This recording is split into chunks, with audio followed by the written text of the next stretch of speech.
നവീകരണ പദ്ധതിയുടെ ഉദ്ഘാടനം ജില്ലാ പഞ്ചായത്ത് പൊതുമരാമത്ത് സ്ഥിരം സമിതി അധ്യക്ഷ ആശ സനൽ നിർവഹിച്ചു. പെരുമ്പടവം മുതൽ മുത്തോലപുരം വരെയുള്ള 4 കിലോമീറ്റർ ഭാഗത്തെ ചെളിയും കാടും നീക്കം ചെയ്ത് തോട്ടിലെ നീരൊഴുക്ക് സുഗമമാക്കുക എന്നതാണ് പദ്ധതിയുടെ ലക്ഷ്യം. കേരള വിഷൻ എന്നും ജനങ്ങളോടൊപ്പം. എറണാകുളം ജില്ലാ പഞ്ചായത്തിന്റെ 2023-24 വാർഷിക പദ്ധതിയിൽ ഉൾപ്പെടുത്തി നടപ്പിലാക്കുന്ന ഇലഞ്ഞി തോട് നവീകരണ പദ്ധതിക്കാണ് തുടക്കം കുറിച്ചത്. ജില്ലാ പഞ്ചായത്ത് പൊതുമരാമത്ത് സ്ഥിരം സമിതി അധ്യക്ഷ ആശ സനൽ പദ്ധതിയുടെ ഉദ്ഘാടനം നിർവഹിച്ചു.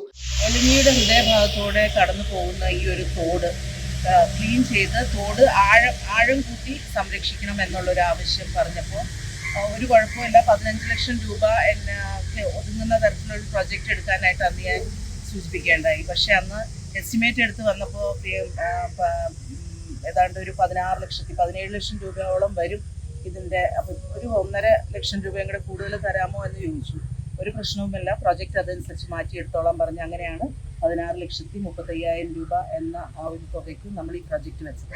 ജില്ലാ പഞ്ചായത്ത് ഫണ്ട് ഉപയോഗിച്ച് നടപ്പിലാക്കുന്ന ഈ പദ്ധതി ഇലഞ്ഞി തോടിന്റെ ഇരുകരയിലുമുള്ള ഏക്കർ കണക്കിന് കൃഷിസ്ഥലത്തിന് പ്രയോജനകരമാകുമെന്ന് ഉദ്ഘാടക പറഞ്ഞു. ഒരുപാട് കൃഷിക്കാരുള്ള കാർഷിക മേഖലയിൽ ഏറ്റവും കൂടുതൽ പ്രൊജക്റ്റുകൾ വയ്ക്കുന്ന ഒരു കിഴക്കൻ മേഖലയിലുള്ള ഈ പഞ്ചായത്ത് നെൽകൃഷിക്കാണേലും എല്ലാ തരത്തിലുള്ള കൃഷിക്കായിട്ടും കൂടുതൽ താല്പര്യം നൽകുന്ന ഈ ഒരു പ്രദേശത്ത് ഒരുപാട് വാർഡുകൾ കൂടി 8, 9, 12 എനിക്ക് തോന്നുന്ന ഒരുമാതിരി അലഞ്ഞിയില്ല ഒരുമാതിരി എല്ലാ വാർഡുകളും തൊട്ട് കൊണ്ട് പോകുന്ന ഈ ഒരു തോട് ആഴം കൂട്ടി ഇതിലെ നീരൊഴുക്ക് സുഗമമാക്കിയാൽ എവിടെയെങ്കിലും പാടശേഖരത്ത് വെള്ളക്കെട്ടുണ്ടെങ്കിൽ ആ വെള്ളക്കെട്ടെല്ലാം ഈ പറയുന്ന തോട്ടിലേക്ക് ഒഴുകാനും സുഗമമായി ഈ തോടിന് ഒഴുകിപ്പോകാനുള്ള സാഹചര്യമാണ് ഈ ഒരു പ്രൊജക്റ്റ് കൊണ്ട് നമ്മൾ ഉദ്ദേശിക്കുന്നത്. പെരുമ്പടവം മുതൽ മുത്തോലപുരം വരെയുള്ള 4 കിലോമീറ്റർ ഭാഗത്തെ ചെളിയും കാടും നീക്കം ചെയ്ത് തോട്ടിലെ നീരൊഴുക്ക് സുഗമമാക്കുക എന്നതാണ് പദ്ധതി കൊണ്ട് ഉദ്ദേശിക്കുന്നത്. ഇലഞ്ഞി ഗ്രാമപഞ്ചായത്തിലെ ഭൂരിപക്ഷം വാർഡുകളിലെയും കർഷകർക്കും കൃഷിക്കും ഗുണകരമാവും ഈ പദ്ധതിയെന്ന് ഗ്രാമപഞ്ചായത്ത് പ്രസിഡന്റ് പ്രീതി അനിൽ അധ്യക്ഷ പ്രസംഗത്തിൽ പറഞ്ഞു.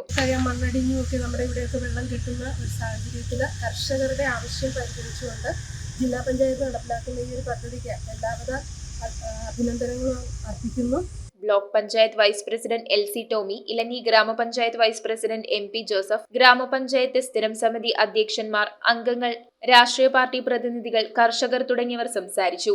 ഇതിന്റെ നിരവധി കൈവഴികൾ ഈ എലഞ്ഞി തോടിലെ വെള്ളം സുഗമമായി ഒഴുകി പോകാത്തതിനാൽ ഈ കൈത്തോടുകളിലെല്ലാം ജലനിരപ്പ് ഉയരുകയും ആ ജലനിരപ്പ് ഉയരുന്നത് കൃഷിസ്ഥലങ്ങളിലേക്ക് കടന്നു പോവുകയും ചെയ്യുന്ന ഒരു പ്രതിഭാസം നമുക്ക് മഴക്കാലത്ത് കാണാനായിട്ട് സാധിക്കും. അതിൻ്റെ പ്രധാന കാരണം എന്ന് പറയുന്നത് ഇലഞ്ഞി തോടിൽ ഉള്ള ചെറിയ തുരുത്തുകളും അതുപോലെ തന്നെ പായലുകൾ അടക്കമുള്ള ഇത് എത്തി നിൽക്കുന്ന കാരണം വെള്ളത്തിൻ്റെ സുഗമമായ നീരൊഴുക്ക് തടസ്സപ്പെടുന്നു എന്നുള്ളതാണ്. ഇത് നമ്മുടെ കാർഷിക മേഖലയ്ക്ക് അല്ലെങ്കിൽ നമ്മുടെ കൃഷിയുമായിട്ട് ബന്ധപ്പെട്ട നെൽകൃഷി അടക്കം ബാക്കി വിളകളൊക്കെ നമ്മൾ ഇന്ന് പാടശേഖരങ്ങളിൽ നമ്മൾ ചെയ്യുന്നുണ്ട്. അതിനൊക്കെ ഗുണകരമായിട്ട് മാറും എന്ന കാര്യത്തിൽ യാതൊരു സംശയമില്ല.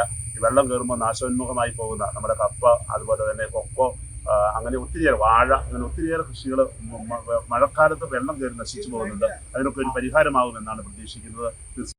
ക്ലീനിങ്ങുമായി ബന്ധപ്പെട്ടുകൊണ്ട് നമ്മുടെ മാണികുന്നിന് പോകുന്ന ഭാഗത്ത് നമുക്ക് 2-3 മഴ പെയ്യുമ്പോൾ വെള്ളം കയറുകയും അതുപോലെ തന്നെ പെരുവെളിത്തോടിൽ കൃഷി നശിക്കുകയും ചെയ്യുന്ന സാഹചര്യം ഉണ്ടായതിനെ പലപ്പോഴായി നമ്മളോട് ആവശ്യപ്പെട്ടതിൻ്റെ പ്രകാരം നമ്മൾ ആശുപത്രിയുമായി സംസാരിച്ച് ഈ ഫണ്ട് അനുവദിക്കാൻ മെമ്പർ മുൻകൈ എടുക്കുകയും ഇത് ചെയ്തിട്ടുണ്ട്. യോഗത്തിൽ വാർഡംഗം സുരേഷ് ജോസഫ് നന്ദി രേഖപ്പെടുത്തി.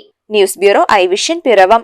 IT രംഗത്ത് തൊഴിലുറപ്പാക്കാം കേരള വിഷൻ ഇൻസ്റ്റിറ്റ്യൂട്ട് ഓഫ് ടെക്നോളജിയിലൂടെ. IT മേഖലയിൽ ഏറ്റവും കൂടുതൽ തൊഴിൽ സാധ്യതയുള്ള 3 മാസത്തെ CCNA നെറ്റ്വർക്കിംഗ് കോഴ്സിലൂടെ നിങ്ങൾക്കും മികച്ച ജോലി കണ്ടെത്താം. നിങ്ങളുടെ കരിയർ മികച്ചതാക്കാം. ISP സാങ്കേതിക പരിശീലനവും മികച്ച സാങ്കേതിക വിദഗ്ധരുടെ സേവനവും ആധുനിക സൗകര്യങ്ങളോട് കൂടിയ ലാബുകളും ഹോസ്റ്റൽ സൗകര്യങ്ങളും കഴിവുറ്റ വിദ്യാർത്ഥികൾക്ക് നൽകുന്ന 100% placement Kerala vision institute of ടെക്നോളജിയെ വേറിട്ടതാക്കുന്നു. രാവിലെയോ വൈകിട്ടോ ഉള്ള ക്ലാസ് തിരഞ്ഞെടുത്ത് ഉടൻ തന്നെ നിങ്ങളുടെ സീറ്റ് ഉറപ്പാക്കൂ. Kerala vision institute of technology, near railway station, Puthukkad.